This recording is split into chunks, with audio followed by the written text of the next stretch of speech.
welcome everybody to this meeting.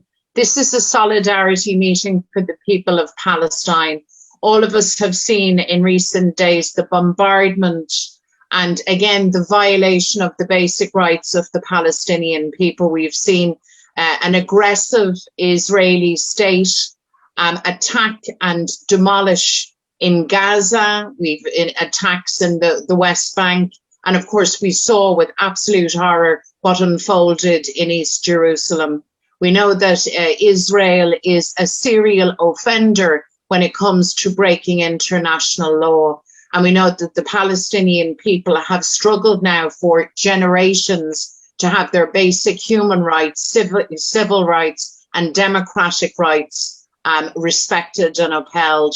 So this is a solidarity meeting to get an update from people on the ground in Palestine and from solidarity movements in Britain. And it's also an opportunity for us to assert again our demand that Palestine be free, that Palestinian self-determination be respected, that the violence, the aggression from the Israeli state cease, and that Palestinians are given the right to live their lives peacefully, with dignity, and without collective punishment and the kind of demeaning behavior of the Israeli state. So I'm absolutely delighted to be joined by Kamal Hawash. I hope I pronounced your family name correctly, Kamal. You are most welcome. Kamal joins us from Birmingham and is involved with the British Solidarity movement. And I know you've been very busy today because there have been so many people out on the streets all across the world, but in Britain also, and here in Ireland, expressing their support. I'm joined also by Sabrina Abidallah. Sabrina, you're so welcome. Sabrina lives in Bethlehem, but works in Jerusalem, in East Jerusalem, and we're absolutely delighted that you have joined us. Sabrina works in advocacy for women and for youth, and is a very powerful voice, and we look forward to hearing from you. And we also have from Gaza, Dr. Mashir Amer. And Mashir, thank you for joining us. I know that your connection to Gaza is a little bit problematic, so I'm going to come to you first, Mashir. And can I invite you for our meeting just to set out for us, please, the current situation in Gaza this evening? Well, thanks a lot for having me. Is the sound all right? I've got some patchy internet connection. We've got the last couple of days with the bombings, and especially just a couple of hours ago when they destroyed the Al Jalaa Tower, residential tower, which is also a hub for internet connections and things like that. So we expect some sort of problems in the internet connections in Gaza. But over the past few days, there has been a systematic Israeli onslaught on Gaza, targeting residential buildings, targeting homes, apartments.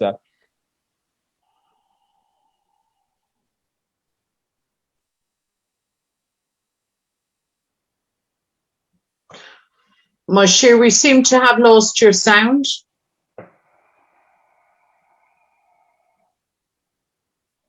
We seem to have lost Mashir's sound. We'll try and connect that. Mashir is just giving us an account of the current situation in Gaza, and we'll take that up when he comes back to us. Sabrina, can I ask you in respect of Jerusalem and the area in which you particularly work, just to again give us a sense of the situation on the ground today?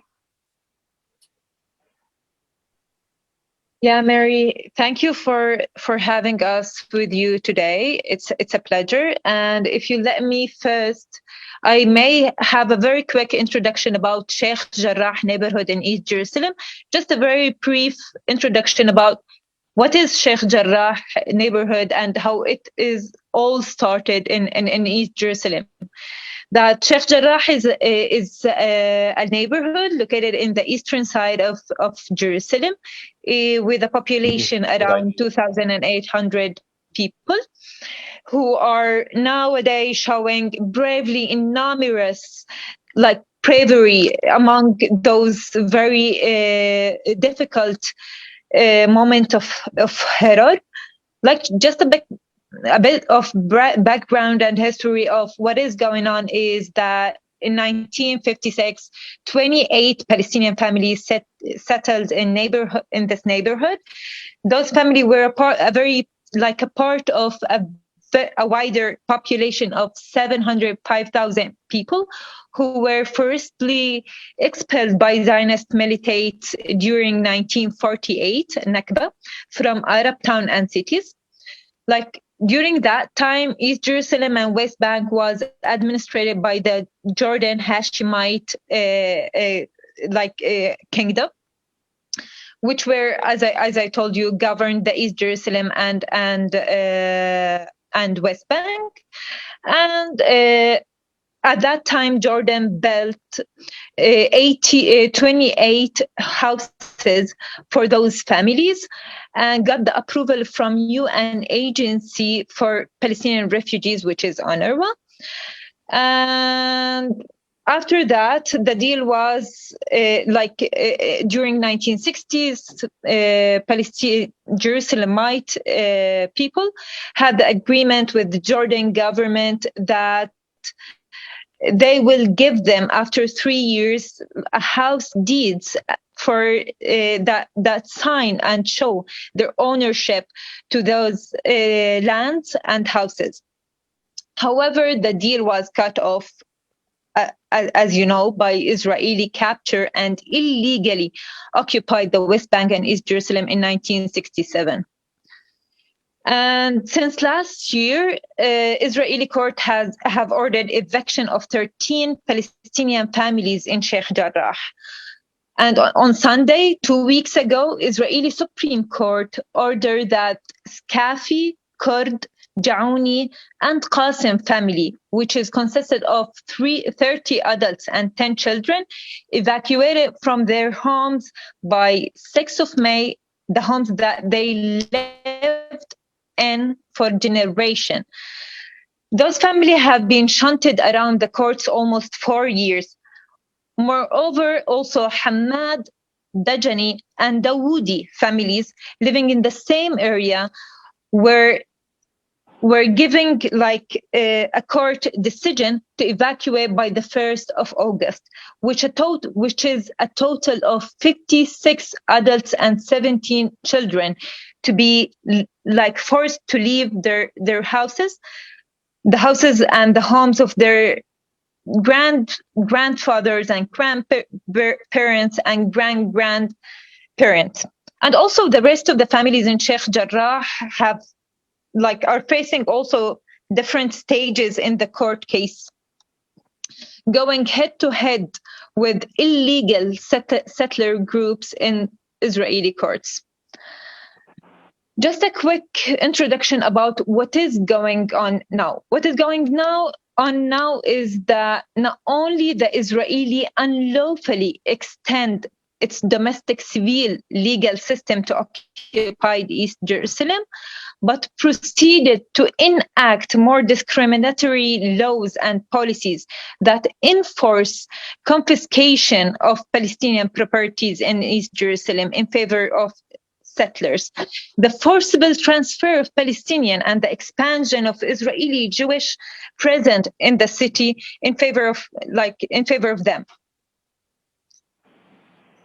The situation now, after this confiscation of properties and after the consecutive Israeli forces raiding Al-Aqsa Mosque during prayers and weeks of police trying to stop Palestinians from access the old city during the holy month of Ramadan and attacking the worship during their prayers. Now demonstration all over West Bank, Jerusalem, 48 occupied Palestinian territories launch. Hundreds of Palestinians were injured and dozens have been killed after being shot at, beaten, and arrested. I have been in one of Al-Aqsa Mosque invasion by Israeli forces, and you can't imagine the level of violence that have been used by the Israeli forces. It was unprecedented. Hundreds of soldiers just entered and shooted tear gas and rubber bond to worshippers, and beaten like the worshipper, beaten women, and scaring children. Like many of the children were choking by tear gas, and it felt like really a war, like a workplace where everyone was diving under to find the cover and scaring and running around. This is the situation here, but also the situation showing a new generation, a courageous, resilient, and determined to resist generation, a generation that want to overcome 73 years of ongoing Nakba and overcome all those like violence and attacks by Israelis. Mainly, this is the situation here in East Jerusalem and West Bank. Thank you, Sabrina. Over to you, Mary. Yeah, thank you, Sabrina. That's a very, very stark picture that you paint. Thank you for that. And everybody on watching this knows, and you've seen this play out on your television screens, or if not on your television screens, on social media. All of that, and the extreme violence, Sabrina, that you have described, we have seen with our own eyes, at least some of it.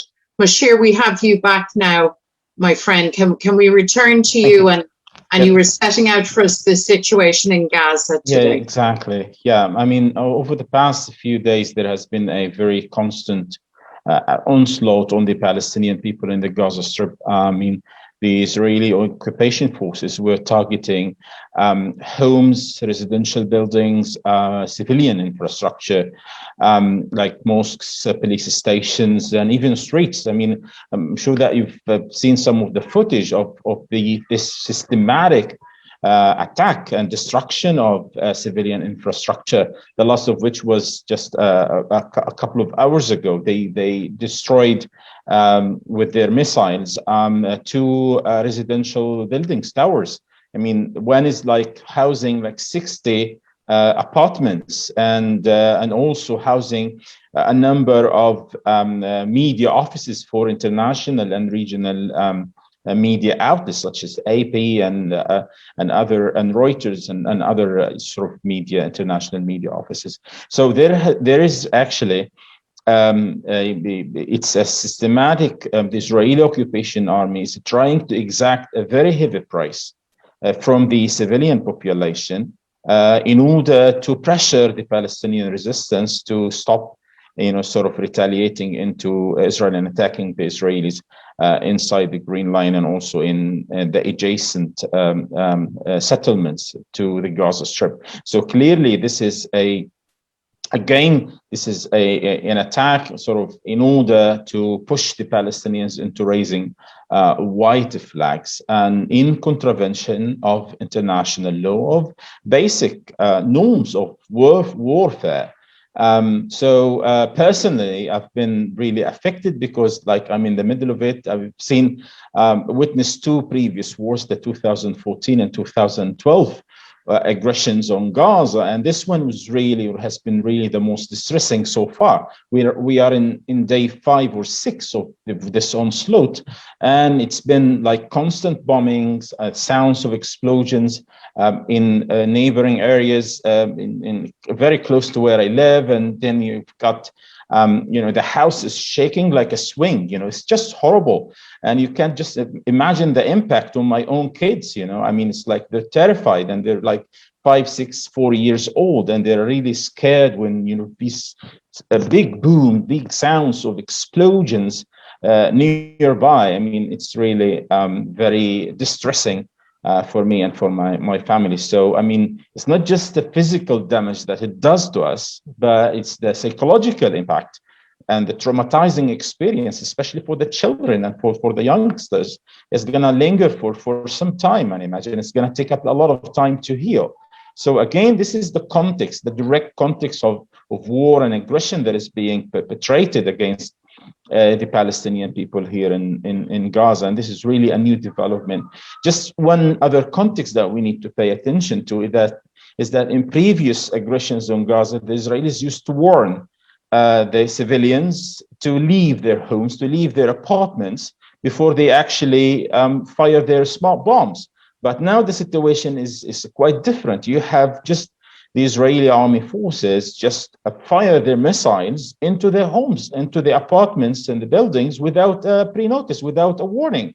So you've got lots of people who've been killed because of these missiles or buried under the rubble. And there are so many cases, like about 10 families who've been like, their record is removed from the sort of the civilian registration record. So you've got 2 families totally wiped out, the last of which is just yesterday in the Shati refugee camp, where you've got 10 people who've been really killed in this kind of one of these Israeli attacks. So again, the situation is one of agony and pain, and at the same time there is resistance. The Palestinians are not just raising white flags. The Palestinians are saying enough is enough, and we've got to end this occupation. And they are responding to the Israelis in kind. And I believe that the new development in this war is that you have the Palestinians not in the Gaza Strip or resisting the occupation. You have our people in Jerusalem, in occupied Jerusalem, in the West Bank, and inside the Green Line. So this is really a very important development in the scheme of things, you know. And I think Israel had made, and Israeli Prime Minister Benjamin Netanyahu has made a very serious miscalculation by trying to provoke the Palestinians, especially when in issues such as the Jerusalem and Al-Aqsa Mosque. You know, the context, this is very important, because really what's going on, what is being planned for Jerusalem and Al-Aqsa is just beyond the limit. You know, when, you know, with all the attempts to Judaize Jerusalem, to Judaize Al-Aqsa Mosque, to make this kind of spatial and temporal division of the Al-Aqsa Mosque. So Benjamin Netanyahu touched on a raw nerve for Palestinians and for Muslims, of course, all over the world. And Jerusalem continues to be a central issue for the Palestinian people, politically, nationally, and religiously. So that really agitated the situation, the whole situation, and the Palestinian response to the Israeli schemes, the Israeli plans for the Palestinian people. So this is the kind of a quick briefing of what's going on here in Gaza. One of the most sinister things that I heard remarked upon just in coverage and in people talking about this situation was the Israeli generals referring to mowing the lawn on the attacks on Gaza. And the idea being that periodically infrastructure is struck, and you know, this idea of holding it back. I mean, it's the most sinister thing. But I think what Mashir has described there kind of gives the lie to this idea that, you know, Israel is simply defending itself. I just want to ask you, Mashir and Sabrina, before I go to Kamal, just to give us your response to that argument that Israel is simply defending itself. Well, I mean, the doctrine of cutting the grass or mowing the lawn is, hello? Yeah. The doctrine, the Israeli doctrine of mowing the lawn or cutting the grass has been, you know, it's there. I mean, it's like every few years they're trying to target Gaza to kill as many Palestinian resistance as possible, cause so much destruction that brings the Gaza Strip like a few years back, you know. And there is the plan for putting the Gaza Strip in the Stone Age, you know, by this systematic destruction of civilian infrastructure, of these residential towers, buildings, and And this is clearly the plan for the Gaza Strip. So whenever we try to have like some time to breathe and to rebuild and reconstruct, then you've got this systematic war that is being launched on the Gaza Strip. But we have to understand that the argument actually of self-defense is not really, it doesn't hold water, because Israel is not a normal state. We have to put this into context. Israel is a settler colonial state that is built on the ruins, on the ashes of the Palestinian people and the Palestinian people of Palestinian land. It was built on, it dispossesses the Palestinians. It turned millions of Palestinians into refugees, scattered in neighboring areas and inside Palestine in the whole diaspora.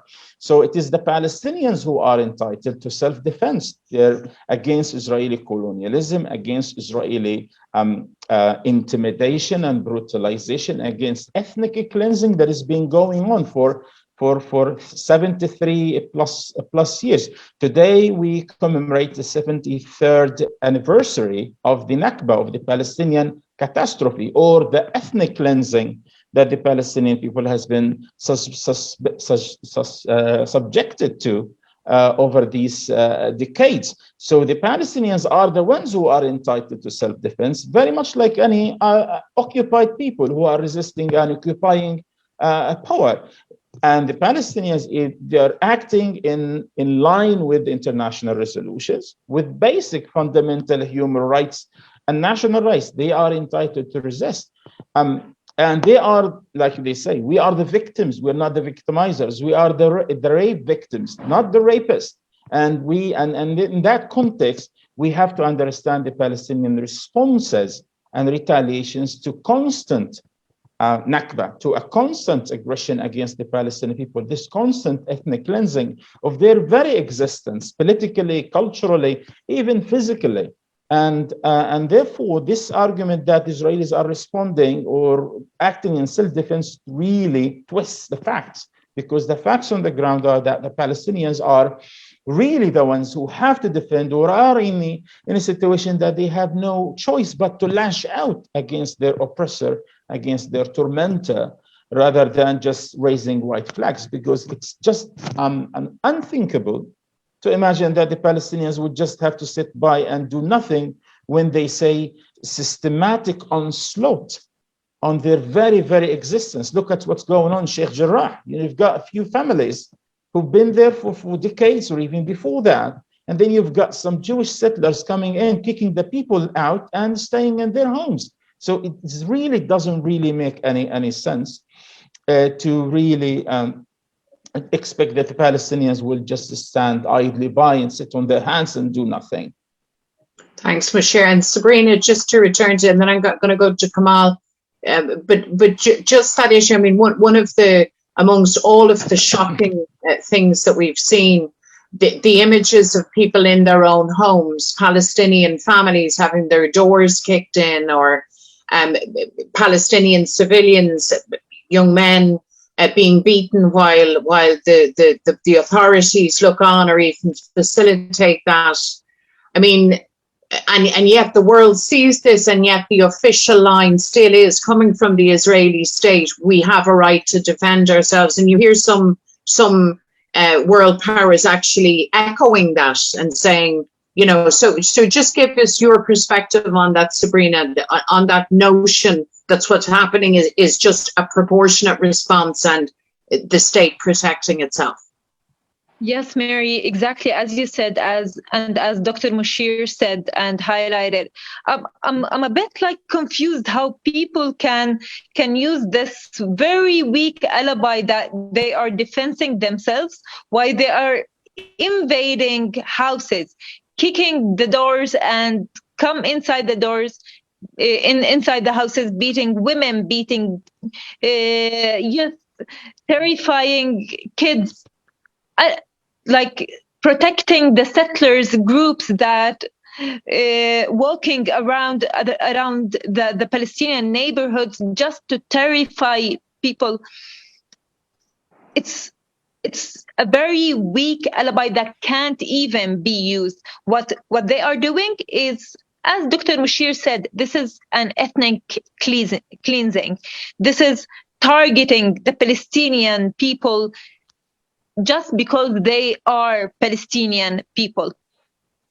Referring to what Dr. Mushir really well said is that, of course, when someone invades your house, you will not stand like on the corner and khalas, give them your home. You have to defend yourself. What Palestinian is doing, it is the thing that we can call self-defense and resistance.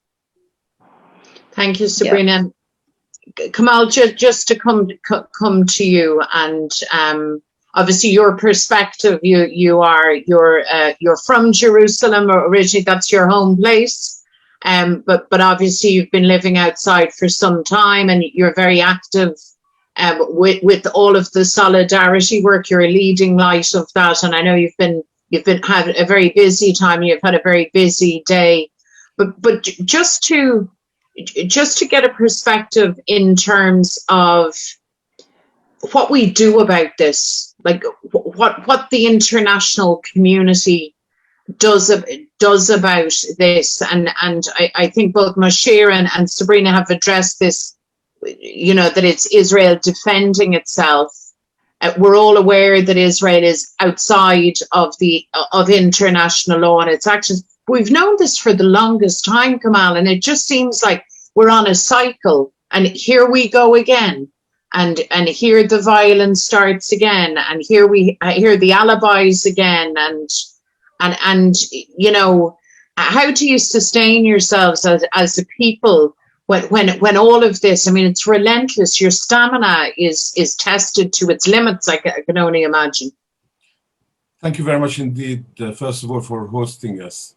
I mean, there's a particularly personal perspective that I have, in that one of the families in Sheikh Jarrah is my late cousin's family. So he passed away earlier this year, but they are one of the families. In fact, their house is almost the first house you come to.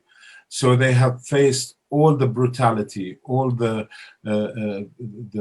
devastation from the police who come in and attack the people simply for wanting to stay in their homes. So it's really quite personal. But of course, every family is my family, so I'm not particularly singling them out. And I mean, just imagine, apart from the fact that there's the violence, every night they spray the homes with skunk. A skunk truck comes along, sprays the home and the people with dirty water. The truck goes, but the smell stays.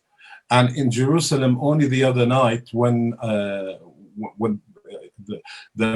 most important night in Ramadan, Laylatul Qadr, not only did they attack the worshippers, and I think people saw that, but they actually sprayed with that skunk the restaurants the people would go to afterwards to get something to eat after the prayers. This is the depravity of this regime that exists in Israel. It is depraved. There's no moral compass. They think everything is, they can do whatever they like. And that's the point that I think we need to come to. Because it's as you said, you use the word, what do we, or the question, what do we do? And I hope people do something. Because what normally happens is they say something. So they will say, we are deeply concerned about the settlements. We are deeply concerned about people being evicted from their homes. We are deeply concerned about demolition of homes. I mean, literally, that's what only a couple of days ago, consuls from the EU, and I can't tell whether the Irish consul was there or not, but went to the families, listened to them, and then the EU representative said to them, we're just diplomats. So we will convey back to our governments what we see. And of course, we know over the years, these same consuls, not same, but the positions, have written multiple reports back to their governments. They know exactly what happens, but the reports go into the drawer, they shelve them, and then they go back to two things. One, expressing concern, but secondly, and more dangerously, is developing economic ties with Israel, and particularly the EU. And that really is a shameful way of dealing with the situation, particularly in Britain, where I am, the home of the Balfour Declaration, the place that has left the Palestinians completely helpless for 73 years. But then they say to the Palestinians, look, you have every right to complain about your situation. It's not nice. However, Israel is entitled to self-defense and you are not. The most bizarre set of statements that have come out. But even more dangerously was when Boris Johnson, our prime minister, about a month ago, said about the International Criminal Court. So I'm heading towards what can the Palestinians do. So what he said was the following.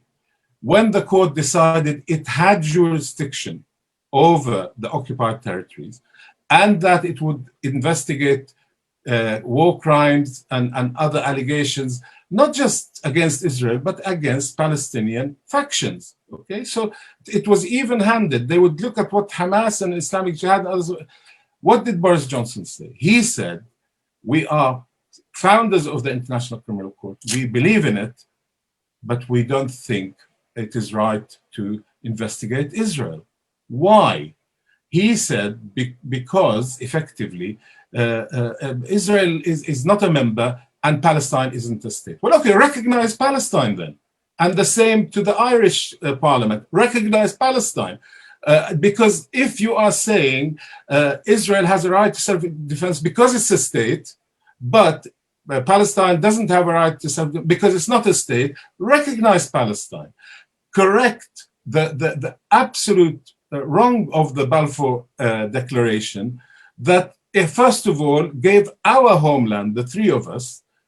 Britain wasn't even in occupation of Palestine. It gave our homeland to a people who didn't come from that place. This is really important. But also then said it would facilitate the creation of a homeland for Jews as long as they respected the religious and social rights of the other communities. The Palestinians were the overwhelming majority and they were referred to as community. So the whole thing was unjust. The whole thing was unfair. And unfortunately, Britain even celebrated the centenary of the Balfour Declaration. So first of all, I think in terms of the international community and what it can do, we are here because the international community has done nothing. Had the international community in 1967 said to Israel, you must leave the areas you occupied in 1967, or even before that, if you want to be independent in the land allocated to you by the United Nations, i.e. the partition plan. But no, it occupied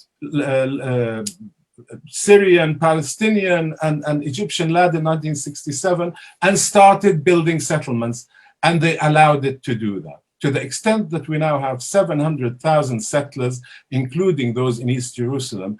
When they reach 1 million, who's going to shift them? But justice should shift them. They must leave. Because you can't say, and all of the European countries say, we believe in a two-state solution. Israel destroys it, and you still say, we believe in a two-state solution. Now, I'm not suggesting it should be a one-state solution, because as the Palestine Solidarity Campaign, we don't have a position on that. We are for the Palestinian people's right to self-determination. But then the other thing, referring to the international community, how can we treat the settlements as if they are normal entities? How can we, in the West, continue to allow trade from the settlements to come into the European Union, into Britain, into Ireland? And of course, the United States is a different story. At the very least, they should not be economically viable.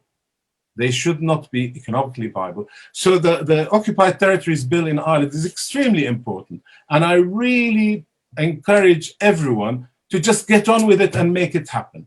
Let the settlers realize they cannot go on. Not only have they stolen the land, they are using our resources to produce goods that they sell to the West. So that's really an important thing. But begin to treat Israel as an apartheid state. Not only has B'Tselem, an Israeli human rights organization, concluded that it's an apartheid state, so has Human Rights Watch, And Amnesty International is the next one that will say Israel is an apartheid state. Are they all wrong? But Boris Johnson and the other EU leaders, not the EU leaders, right, to say no, Israel is not an apartheid state? Where's the evidence? They are academics and they are human rights organizations that say Israel is an apartheid state. Do we then treat Israel as a normal state? No. Why is it that sanctions are imposed on Russia? Because it supposedly occupies Crimea. But when it comes to Israel, they say, no, we will stop here. We're not going to impose any sanctions on Israel. Why? Because, we don't want to interfere in the peace process. What peace process? There isn't one. So that it's really important that this time, and I mean this time, after all this killing, this murder, this slaughter by a rogue state, an apartheid state, that the world takes a stand and each country takes a stand and not hide behind. For example, in the EU, we've got to get a collective view. Every country is an independent country. Sweden recognized Palestine. But also, if it decides to cut relations with Israel because it's an apartheid state, it should and it must. And so should Ireland, and so should Britain, and all the others. Otherwise, we will be here again, because that's the point you asked about, Mary Lou. We're here, we've seen what's happened. What do we do? Unless we do and not just say, this will happen again. And the truth is that the world knows what's happening in Palestine. Yes. Yes. Do you know, nobody can pretend that we don't know. We have witnessed it with our own eyes, and certainly any of us who have visited have seen, and there's something about being on the ground to really experience just how blatant the apartheid regime is. I mean, it's there in plain sight and in plain view. And it's important also, Sabrina, for activists, because we've looked at the Palestinian people, and you can't but be struck by just the resilience. You are resilient people. You are really, really resilient people. And I, as we would say, I take my hat off to you, because that is some struggle that you face. But for activists, Sabrina, internationally, and say for activists here in Ireland or in Britain or further afield that might be watching this, for you as a woman in Bethlehem and operating in East Jerusalem, what's your message to activists?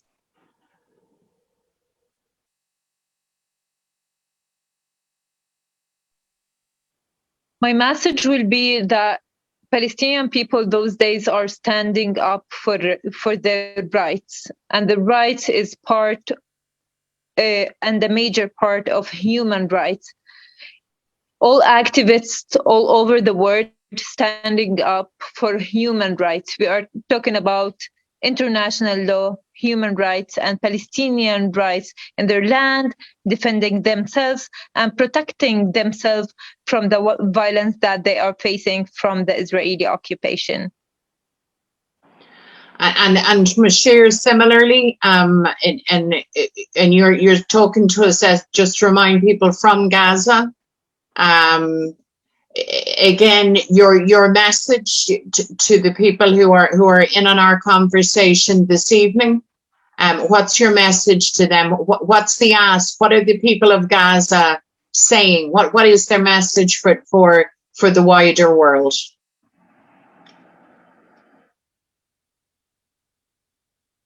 If you could unmute yourself, Mashir. Sorry. Yeah. Before I get to your question, I just want a quick comment on what Kamel said.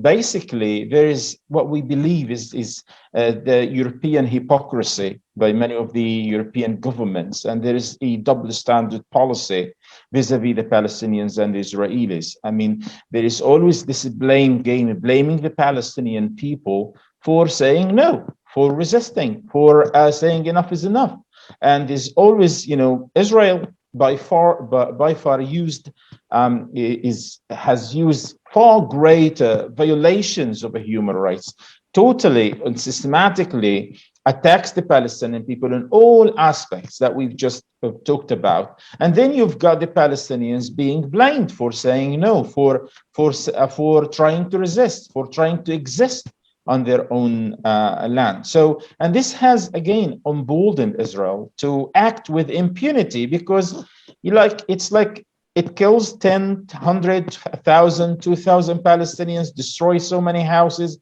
commits stark violations of human rights, and then this is business as usual. And then you've got just this tweet from the EU, the president of the European EU Commissioner, Ursula von der Leyen. She blamed Hamas for throwing rockets, but she did not say a word about Israeli violations of Palestinian rights and what Israel has been doing to the Palestinians in the Gaza Strip and so on. So this really double standard policy is really what perpetuates the conflict, what perpetuates and really emboldens Israel to carry out further attacks. And therefore, we need the support of the international community. I mean, the free people, the conscientious people all over the world, to support and stand with the Palestinian people in their struggle for a freedom. Because again, there is a fallacy in some really media, Western media rhetoric or discourse vis-a-vis the Palestinian situation. They talk about like two sides to the conflict. Well, this is not really a conflict. This is really an anti-occupation, anti-colonial struggle by the Palestinian people against an occupying power. And therefore, what Israel is doing is really, by killing civilians, by committing stark violations of human rights, points to Israel's moral and political and military bankruptcy. And hence, what we need to do is to get the people to boycott Israel, to divest and to impose sanctions on Israel, very much like what happened with apartheid South Africa in the late 80s and before that, when there was enough pressure by all at the grassroots movement level and at the official level at some point, hopefully, then the Israeli leaders will come to the recognitions that they cannot enjoy the fruits of apartheid and peace and security at the same time. They have to give up the privileges of apartheid in order to allow the Palestinians to be on an equal footing with them. One person, one vote. And this brings us to the point that the two-state solution that the Europeans and Americans are really still talking about, this is not really longer possible, because the facts, Israel has created facts on the ground in the West Bank and Jerusalem that make it absolutely impossible to have a Palestinian viable independent state in the lands occupied in 1967 borders war. So we're really not really talking about a two-state solution. And again, a two-state solution is really unfair for the Palestinians, because you're talking about 22% of the land that they think that it is the whole of Palestine that belongs to them. It's their land, not just the 22%. And what the Israelis envision for the Palestinians are Bantustans, small disconnected cantons, residential cantons, very much like what's happening right now in the West Bank and in East Jerusalem. You have the Palestinians cocooned in a small enclaves and surrounded by settlements, surrounded by separation walls, surrounded by military checkpoints. So they can't even survive economically and politically, and they can't even exercise their freedom as a people, as a normal people. They can't just move in and out of their territories easily without having settlers and without having, the army, the occupation army, interfering in every single aspect of their life. So again, the fallacy of a two-state solution is no longer viable these days, and we have to think outside the box. That box was made to think outside the box by means of trying to impose sanctions on Israel in order for it to comply with the international law, with the international resolutions. And back to your question, Mary, I think what we need is to galvanize, to to gather, to garner all the support from the free people around the world, from the people of Ireland, and all the conscientious people around the world, to stand with Palestinian rights, to stand with the Palestinian aspirations for freedom and in self-determination and a just peace, because you can't have peace and when there is a situation of injustice, a situation of oppression. And the Palestinian people, again, are no different from all the peoples, the free people who fought in Ireland, in South Africa, in Algeria, in other parts of the world. They fought for the freedom. They paid a very heavy price, but eventually they gained their freedom. And I'm sure I'm really like the model of the South African, Black South Africans who fought together with the grassroots movement all over the world, imposing sanctions and boycott of Israel until it complies with the international law and give back the Palestinians their much deserved rights and freedoms. Thank you for that, Moshe. We're all conscious that the Oslo Accord and all that flowed from it. I mean, there is a debate, as Kamal said, around the two-state solution or not, but what is not debatable is the absolute imperative to comply with international law, Kamal. And it strikes me that the Palestinian people aren't looking for anything exceptional or special treatment. They are seeking the shelter of international law and the vindication of their rights. And we're very keen, Kamal, as you would know, through the solidarity work, we are very, very keen that that message is hammered home and that we don't have a spectator international community that gives tea and sympathy and tears and speaks but doesn't act. I mean, there is a bottom line here, Kamal, isn't there? Yes, and I mean, a good illustration of that was the Biden administration coming in. People breathed a sigh of relief that Trump had gone back to his golf course. But then what has Biden done in relation to the Palestinian issue? He's given, if I can call them the sweeteners, and I know it doesn't sound right, money to UNRWA, to the Palestinian Authority, but he hasn't reversed the annexation of the Golan Heights recognition by Israel, the annexation of East Jerusalem and the recognition of Jerusalem as the capital of Israel by the previous administration. And he hasn't stood up now for the rights of the Palestinians to live in dignity, in freedom, but instead has sided with the Israelis. So people see that. You know, the Palestinians know it. Citizens across the world support the Palestinians. If some of the leaders of the people who are out on the street today in London that I've just come back from were in power, they would know what needs to be done. But what tends to happen with the international community is that it is not only hypocritical in the way that it deals with Palestine. Let me be blunt. The angle that's been taken about the right of self-defense that Israel has, but the Palestinians don't, is racist. Okay? This is sheer racism, because if they think the value of a Palestinian life is less than the value of a Jewish Israeli life, this is racism. And this is what apartheid is partly made up of. So I really hope that we can move to a situation where governments begin to say, what I hear from in the UK is they try to find nuances.